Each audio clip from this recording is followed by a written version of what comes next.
Welcome to Shorty Supercoach. Going to take a look at Melbourne, have a look at the lock, risk, breakout contender, and a bloke who's no chance for my side.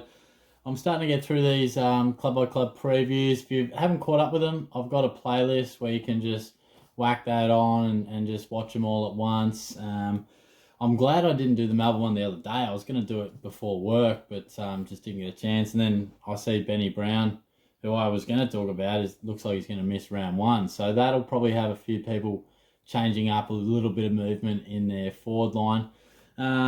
Yeah, shout out to the young fella that I met down at the Geelong Hotel last week. I want to say Joel, can't remember, but I'm often at GH. So if ever you're floating around and you see Shorty out and about, come say g'day. I really love having a chat to you guys when I see you out and about. So thanks for doing so, mate. But yeah, as far as the D's go, the lock, I've gone with Clayton Oliver. He's one of my absolute favourites. He did me so well last year when he upped his average by about 10 or so points, I think it was, from what was already a really good average. He's a ball magnet. Yeah, he's not the best kick in the game, but he's one of the best clearance players in the game. Tackles hard, contested ball winner every day, all day, every day. So he's fantastic like that. You know what you're going to get, and he's still probably entering perhaps the peak. Probably last year we'll look back and say that was a run of like 115 plus averages for who knows how long. But you could also mount the case for Max Gawn, clearly. The only reason I didn't have him as my absolute lock is just his body just concerns me. And I know most of you people will probably say, look, he hasn't been that bad lately. But he's always a risk. He's always a chance of breaking down. And when you're paying so much coin for this guy, it just makes me nervous to start with him. He's just a chance to break down at any stage. And we know we'll get him cheaper at some stage. And I probably feel like he can get a similar output from Brodie Grundy, who's a touch cheaper. So that's the way I've approached it. I think Grundy can do just as well, and he's clearly more durable. So, but there'll be a lot of people who just lock him in as well as Grundy. In the risk, I can cross out Benny Brown there. I was going to talk about him. So I had to go to the backup well, and I've gone with James Harmes. You're probably thinking, Shorty, too many nights at the Geelong Hotel, a couple too many vodka Red Bulls. But hear me out. Now, he's a defender this year. At least that's where he's positioned for Supercoach. 344k, and he gets that position status because he did play in that position last year at times, clearly. But the fact is, he's a great midfielder, inside ball winner, sometimes tags. You look at his numbers when he did average sort of in the 90s. If he gets back to that role in the middle, which I'm not forecasting he will, he may well not. This might be just how he ends sort of the latter stages of his career, perhaps as more of a defender type. But he can play the middle, he can win a clearance, he can tackle hard.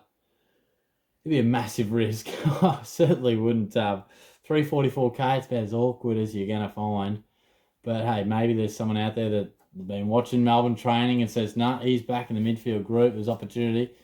We'll say, that's why he's in that category. It's a big risk. Breakout contender. I found this one a little bit more difficult. I've just got Pickett in there at 256k in the forward line, mainly because he's sort of on that real cheapish side of mid prices. And his talent, he could be anything. But the fact is, we're going to see his highlights reel be amazing this year, no doubt about it.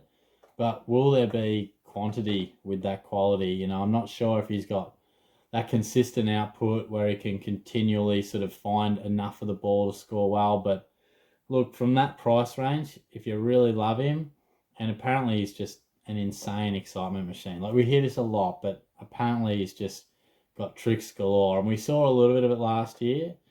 And I'm pretty sure he'll still be playing as a creative forward, but this guy could be anything.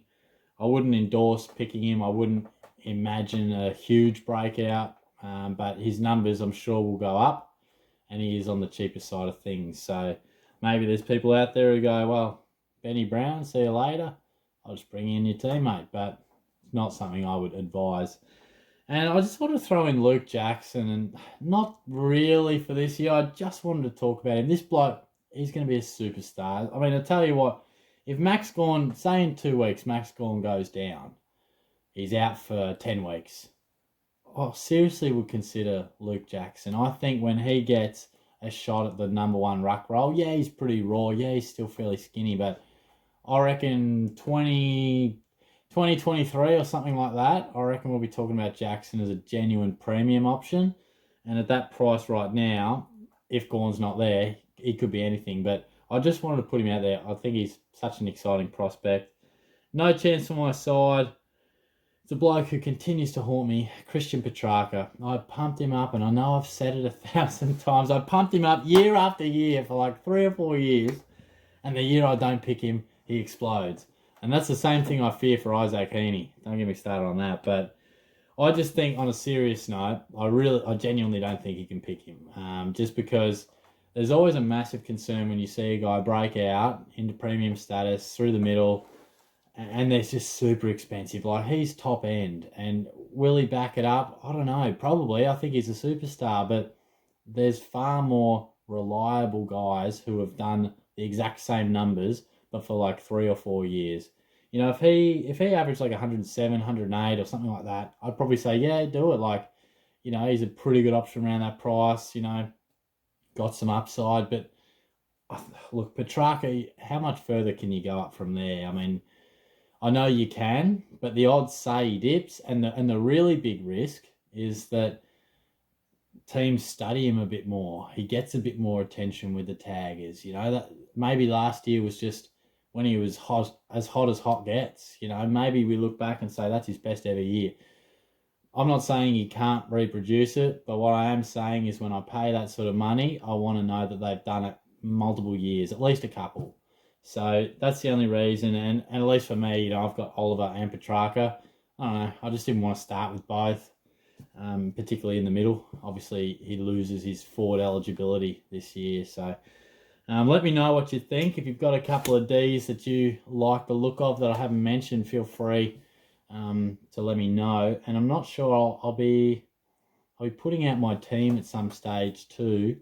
That might have already been out. I'm not sure when I'll schedule all of these videos, but we've got a bit going on over the weekend, so in terms of content, so that should be good. Have a good one, and I'll chat to you guys soon. Cheers.